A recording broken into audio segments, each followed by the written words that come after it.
nga nagtigong sa mga nagkatibulaang nga Israelita mingon. Ano na pa'y uban nga akong tigong? Walay lagot ni atong natigong na. Ang pulong sa Diyos. Salamat sa Diyos.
Bukingnon bearing witness, no? Or testimony, mga iso. So kailangan man mali butingon nga aduna kada sila bisahi alam kanato. Unsa gyud ka importante mga igsoon ang pagsaksi ni Juan ug labaw sa tanan ang pagsaksi nga gibuhat ni Jesus mga igsoon mahimong sa kaayo sa laman diha sa iyang kinabuhi mga igsoon. Even the Son testifies the goodness of the Father, my dear brothers and sisters. No? So, maigsoon na ni Kristo kung witnessing ang akong history, dito siguro na mangutana sa kaulingon. Have we testified Jesus by the way we talk and live? Ato bang gisaksihan ang kaayo sa Diyos maigsoon diha sa ato ang paagi sa pagsulti o sa ato pagpuyo sa kinabuhi? Kay hindot magpaigsoon nga sa ato pag-ingon nga I am a Catholic Christian or Christian Catholic. If those will keep pag-igsoon kana kung ato mga pinuhatan ba makita ang ato pagkakatoliko, ang ato pagka-Kristiyano, ang ato pagka-pinunyagan mga igsoon diha ni Kristo.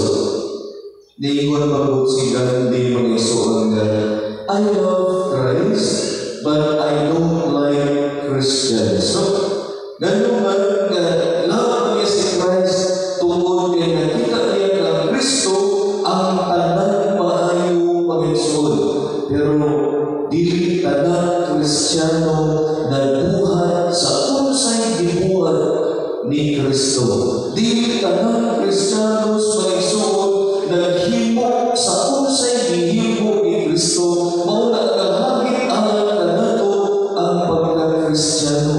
Unsaon inato pagpuyo, pag-demonstrate niini sa atong pagpuyo matag adlaw. Importante ba na mo testify ang igsoon? Mo saksi ta sa kaayos Dios kung kinabuhi? Importante kaayo for some reasons. Amin na sa unang rason mga igsoon. As we testify, we are glorifying God. No? Atong i-glorify ang Ginoo. Matod pa mga igsoon ng Kristo kung himo ang testimony, we are not glorifying our struggles in life. Of course, no, when we do testify, when we testify ng igsoon, maghisgot ta sa problema, maghisgot ta sa atong mga struggles na buhay, no? But as we testify, we are not glorifying our struggles, but we are glorifying God in it. Atong himaya ang Ginoo taliwala sa atong mga pagsulay sa kinabuhi. Tinuod ba dili? Naduka na siguro na siya. Kadlaw. Bitaw ang igsoon na ni Kristo diha sa atong mga pagsulay unya kita naglampas ini mga igsoon nindot kay testimony ba nga wala ay mag-inusara sa atong pag-atubang sa atong mga pagsulay sa kinabuhi. Ilabi na kung nasulban ang atong financial problem, nasulban ang atong sakit sa lawas, nasulban ang problema sa atong relasyon sa atong sikataw, nindot ka na ang igsoon. So sa gani, as we testify, we are not glorifying our struggles, but we are glorifying God in it. Ikaduhang rason, mga igsoon diha ni Kristo. As we testify, we are demonstrating God's power. Atong i-demonstrate mga igsoon ang gahom sa Ginoo. Matod pa, or accordingly, the third testimony derives from the Hebrew word, which means to do again. Pagbuhat, pag-usap mga igsoon. So our testimony shows people that God is in the business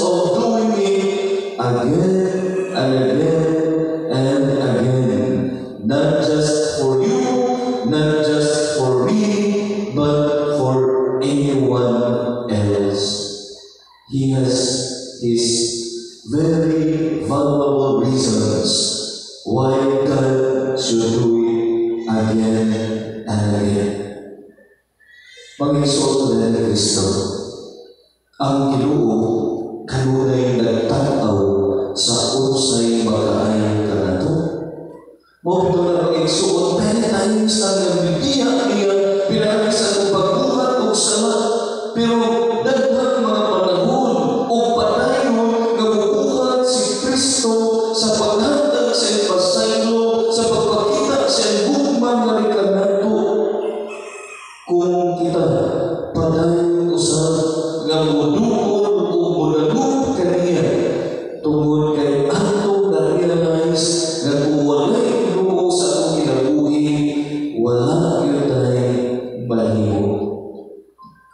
Si Papa sa una isong na ito kaya, no?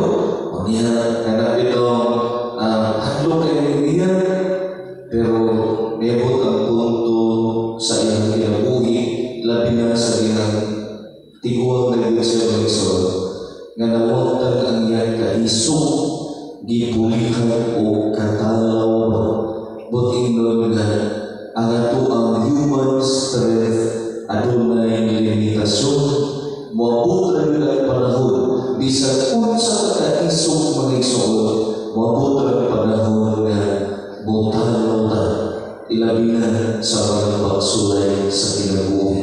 Ilabi na sa panahon mga isod nga moingon na dili na nako kaya Ginoo o ikaw na'y bahala ka na. So mga isod, nindot siguro na sa ato kinabuhi ba ato ni pamalantunan kay dili man manifest ang gahong sa Dios kung ang atong kaugaling gahong mo'y atong kanunay nga panamutan. O ang sunod pag-isunod ni Kristo, as we testify, we are demonstrating God's love. Atong i-demonstrate pag-isunod ang gugmas Ginoo sa pagkakusan ka nato. Do you believe na nahigugma ang Ginoo nato pag-isunod? O niya kita nahigugma ba ito sa Ginoo wala? Nahigugma. So kung sa may buhaton nato, kung kita nahigugma sa Diyos, mag-isunod ng Kristo, nawala na ng kamon sa atong kaugalingon, aron kita makahigog magabutan.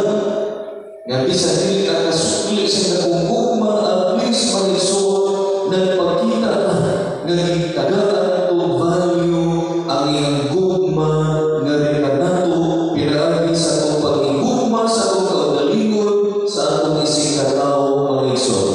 If we love ourselves, if we love others, then we are loving God as well.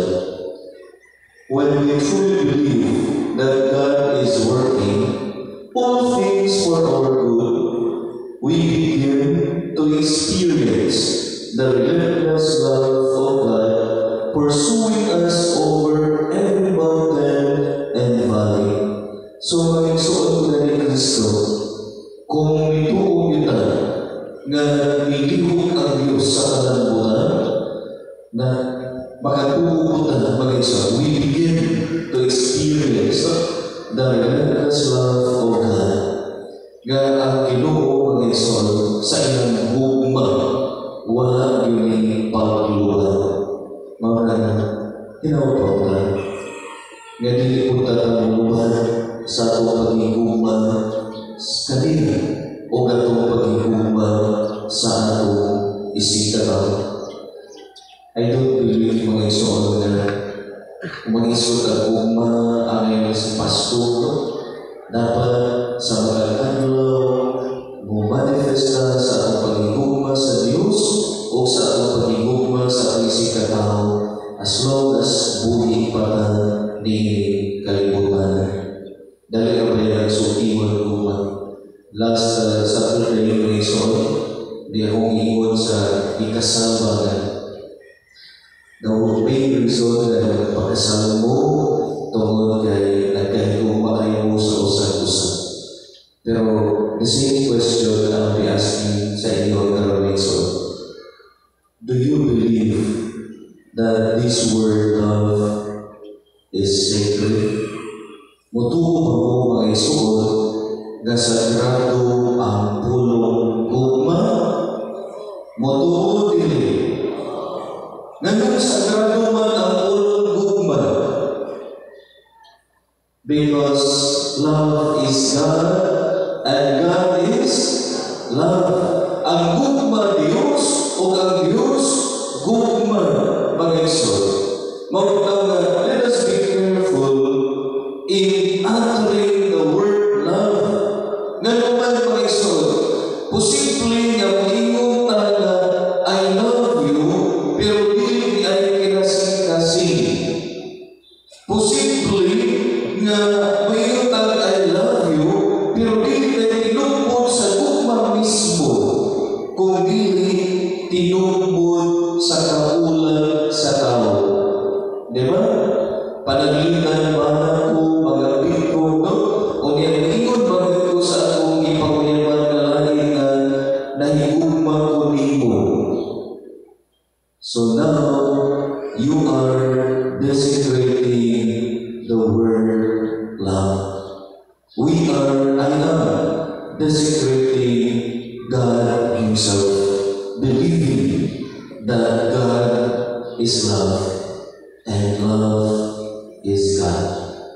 Magbitaw na mga isuon nga, kini puro nga, dili kayo maayo nga itong himuong sila nga urang-uranay mo. Iurang-urang na ni. This is a special word, mga isuon. And this is a favorite word of God. In fact, the commandments speak about love. So, Lord, mag-isong na Kristo, our testimonies promote togetherness. Nga naman, kinibitaw nga logic mga isod, we are in the fight of our lives. Kitang tanan nag-ibiso sa kinabuhi. So, why not go to war together? Kaya naman, kitang tanan nag-share na mga isod sa mga struggles, kinabuhi, sa atong mga human weaknesses, shortcomings sa kinabuhi, parehas na rin na share in the same road of life sa mga pag-struggles, kinabuhi, mga pagsulay, mga isulot. Pero ang pagkutana, why not go together sa ato ang fight sa kinabuhi, mga isulot? Kaya dito bagod na nagkahiusan sa wala. Yang sa maling pagkausan na nga imbis magkasabutan na ang usan na tao na i-fight sa kinabuhi, kita usan na i-fight sa kinabuhi, nag-unay manirutal na away ng isod. Nag-unay manirutal o dinakutay. Nag-unay manirutal o lilibagay sa usan-usan. Ang atong kontra, ang espiritu sa iba. Ang atong kontra, mga isuot, ang garbo. Ang atong kontra, mga isuot, ang paghinako. Muna na, we will fight together to conquer our enemies, not making everyone our enemies. Mag-exhort, sayo ka, mawagtang ka mismo tamang na, at o tingong itabangan po, mga dili ka nila, kung dili kagugot inuon. Kini o ganapa nga atong iskuran. O ang katapusan mag-isot, our testimonies are our weapons. Ang ato punong testimonies mga isod, ato ning hinagiban sa kinabuhi. Hinagiban ang ato pag-testify sa kamalaugos Ginoo.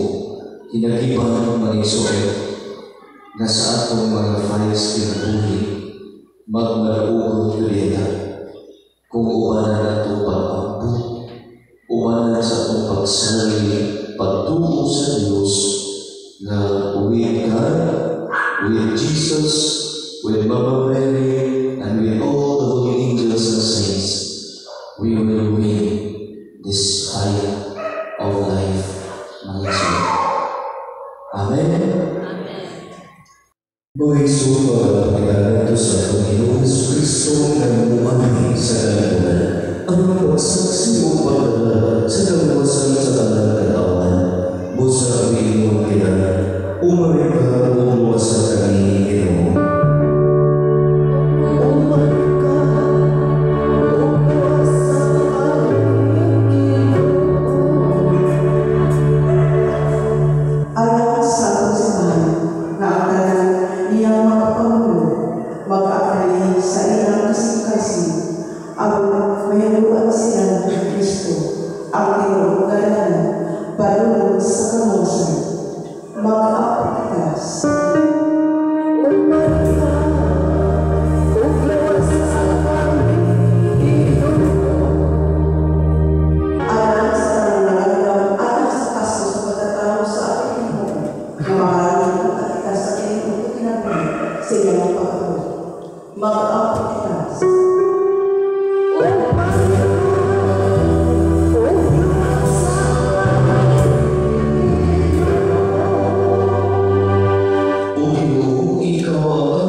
Diyos at sa Espiritu Santo, ang